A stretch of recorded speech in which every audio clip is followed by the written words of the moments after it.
रुको, अभी नहीं मिल सकती हो। 48 नंबर के कमरे में जाने के बाद उसने पर्ची को अम्मा के मुंह पर फेंक दिया। दोस्तों, स्वागत है आपका पास कर लो यूट्यूब चैनल पे। दोस्तों, इस चैनल पे बिहार बोर्ड क्लास 10th के सभी सब्जेक्ट को कार्टून के माध्यम से पढ़ाया जाता है। तो दोस्तों, अगर आप लोग हमारे चैनल पे नए हैं तो चैनल को सब्सक्राइब करें। दोस्तों, आप लोग कमेंट में जरूर से बताना आप लोग किस जिले से हमारी वीडियो को देख रहे हैं। दोस्तों, आज हम पढ़ने वाले हैं कक्षा 10 के वर्णिका भाग 2 के पाठ संख्या 4 नगर। इसके लेखक सुजाता हैं, जिनका असली नाम एस रंगराजन है। इनका जन्म 3 मई 1935 ईस्वी में हुआ था। यह एक तमिल कहानी है। इसके अनुवादक के जमुना है। मुनांडीपट्टित नाम के गांव में वल्ली अम्माल नाम की एक औरत रहती थी। इसकी बेटी का नाम पपाती था। वह 12 साल की थी। एक दिन पपाती अचानक बीमार पड़ जाती है। उसे बहुत तेज बुखार आ जाता है और उसके पूरे शरीर में दर्द होने लगता है। तो अम्मा उसे गांव के अस्पताल में लेकर जाती है। वहाँ का डॉक्टर बोलता है कि इसे बड़े शहर लेकर जाओ, क्योंकि इसका रोग ऐसा है जिसका इलाज होना बहुत जरूरी है। तो अम्मा उसे शहर ले जाने के लिए निकलती है और गांव से बस पकड़ लेती है। वह लोग मदुरै शहर पहुंचते हैं। अंग्रेजी लोग मदुरै शहर को मदुरा कहते थे। जब ये लोग मदुरा शहर पहुंचते हैं तो यह लोग हॉस्पिटल के बरामदे में बैठ जाते हैं। पपाती को अम्मा अंदर लेकर जाती है तो 6 डॉक्टर पपाती को देखने लगते हैं। डॉक्टर पपाती को देखने के लिए स्टेथोस्कोप और ऑप्थल्मोस्कोप का उपयोग करते हैं। स्टेथोस्कोप का उपयोग हृदय की गति नापने में किया जाता है, जबकि ऑप्थल्मोस्कोप का उपयोग आंख की जांच में किया जाता है। जब डॉक्टरों ने उसे जांच कर लिया तो बड़े डॉक्टर, जो ब्रिटिश मेडिकल पढ़े हुए थे, वो अम्मा से बोले, इस लड़की को मेनिंजाइटिस रोग है। फिर डॉक्टर ने अंग्रेजी में बोला, I want that girl admitted now. यह बोलकर डॉक्टर चले गए। वहां पर 2 डॉक्टर बचे, जिनका नाम धनशेखर और पाल था। उन्होंने कहा, आपने इसके नाम से पर्ची कटवाई है? अम्मा ने कहा, नहीं। तो डॉक्टर ने कहा, आप जाइए और सामने वाले खिड़की से पर्ची कटवाइए। जब अम्मा खिड़की के पास गई तो वहां के डॉक्टर ने कहा, आप पहले ऊपर जाओ, वहां कुर्सी पर एक आदमी होगा, उसे अपना आय बता देना। जब ये ऊपर गई तो देखा एक कुर्सी तो थी, लेकिन उस पर कोई बैठा नहीं था। थोड़ा आगे बढ़ गई तो एक आदमी मिला। अम्मा उससे पूछी, वह आदमी कहाँ है जो वहां बैठते हैं? तो ये आदमी बोला, आप यहीं इंतजार करो, वो अभी आ रहे हैं, बाहर गए होंगे। अम्मा मन ही मन अपनी बेटी की चिंता कर रही थी। डॉक्टर ने उसकी बेटी को स्ट्रेचर पर लिटाया हुआ था। वह तेज बुखार से कर्रा रही थी। कुछ देर बाद वह आदमी आया और अम्मा से पूछा, आपके घर की आय कितनी है? तो अम्मा ने कहा, मैं तो धान काटती हूँ और वेतन के रूप में मुझे धान ही मिलता है। कभी राई काटती हूँ तो राई मिलता है। तो वह आदमी बोला, यानी आपकी कोई आय नहीं है? मैं आपका वेतन कितना लिखूं? फिर वह पूछता है, क्या मैं आपके 90 रुपए लिख दूं? तो अम्मा डर गई।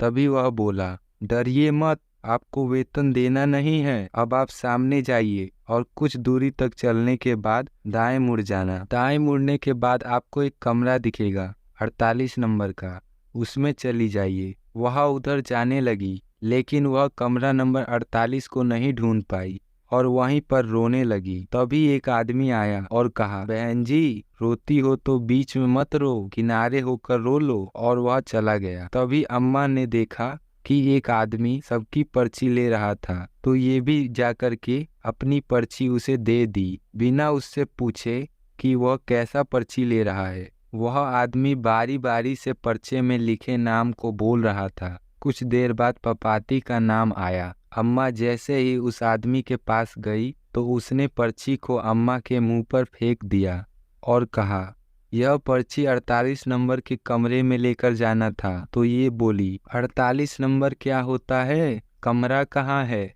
मुझे कुछ नहीं पता। तो वह आदमी एक लड़के को बुलाता है और कहता है, इन्हें लेकर जाओ और 48 नंबर के कमरे के पास छोड़ देना। अब अम्मा उस लड़के के पीछे पता है इस हफ्ते नया क्या ड्रीम 11 पर छोड़ देना। अब अम्मा उस लड़के के पीछे जाने लगी। 48 नंबर के कमरे में जाने के बाद डॉक्टर ने कहा, एक भी बेड खाली नहीं है, कल आप 7:30 बजे आना। अब यह बाहर आई। बाहर आने के बाद यह भूल गई कि इसे किधर जाना है। यह अपनी बेटी को ढूंढते ढूंढते आगे बढ़ रही थी। तभी इसे एक लकड़ी की सीढ़ी दिखी और इसे याद आया कि यह सीढ़ी ये पहले भी देखी है और वह आगे बढ़ने लगी। 2.5 घंटे तक हॉस्पिटल में चक्कर लगाती रही, लेकिन उसे पपाती कहीं नहीं मिल रही थी। तभी इसकी नज़र पपाती पर पड़ी तो वह आगे बढ़ने लगी। तभी एक गार्ड ने कहा, रुको, अभी नहीं मिल सकती हो, 3 बजे आना, अभी लंच हुआ है। वह बोली, मुझे जाने दो, वह मेरी बेटी है। लेकिन गार्ड नहीं माना। उसी समय एक आदमी आया और गार्ड से कहा, मुझे किसी से मिलना है। तो गार्ड ने मना कर दिया और कहा, 3 बजे के बाद आना। तो वह आदमी 100 रुपये गार्ड को दिया तो गार्ड ने उसे जाने दिया। उसी के पीछे ये भी धीरे से निकल गई और अपनी बेटी के पास पहुंच गई। अपनी बेटी के पास बैठकर वह सोचने लगी कि डॉक्टर ने मुझे कल 7:30 बजे बुलाया है, तो मैं इतनी देर तक यहाँ क्या करूँगी? इतने देर में तो मेरी बेटी को कुछ भी हो सकता है। वह अपनी बेटी को गोद में उठाकर अस्पताल से बाहर आई और पीले रंग के रिक्शे में बैठकर गांव के लिए निकल गई। कुछ देर बाद बड़े डॉक्टर आए और छोटे डॉक्टर से पूछे, वेयर इज दैट गर्ल? वह लड़की कहाँ है जिसे मैंने सुबह एडमिट करने को कहा था? छोटे डॉक्टर बोले, पता नहीं कहाँ है। तो बड़े डॉक्टर ने बोला, तुम लोग पागल हो गए हो क्या? दिमाग खराब हो गया है तुम्हारा? वो लड़की मेनिंजाइटिस रोग से ग्रसित थी, उसका इलाज करना बहुत जरूरी है। बड़े डॉक्टर चिल्ला चिल्ला कर बोलने लगे, जबकि बड़े डॉक्टर की वह लड़की कुछ भी नहीं लगती थी। बड़े डॉक्टर ने कहा, जल्दी ढूंढो उसे। तो एक डॉक्टर बोला, अपने अस्पताल में एक भी बेड खाली नहीं है, कहाँ रखते उसे? इसीलिए उसको भर्ती नहीं किए। मेरे प्रश्न को भर्ती नहीं किए। मेरे पर्सनल वार्ड में एक बेड खाली है, वहां मैं उसे भर्ती करूंगा। जल्दी उसे ढूंढ कर लाओ। कहाँ गई वो? चारों तरफ डॉक्टर खोजने लगे, लेकिन वह कहीं नहीं मिली। तो एक डॉक्टर 48 नंबर के कमरे में गया।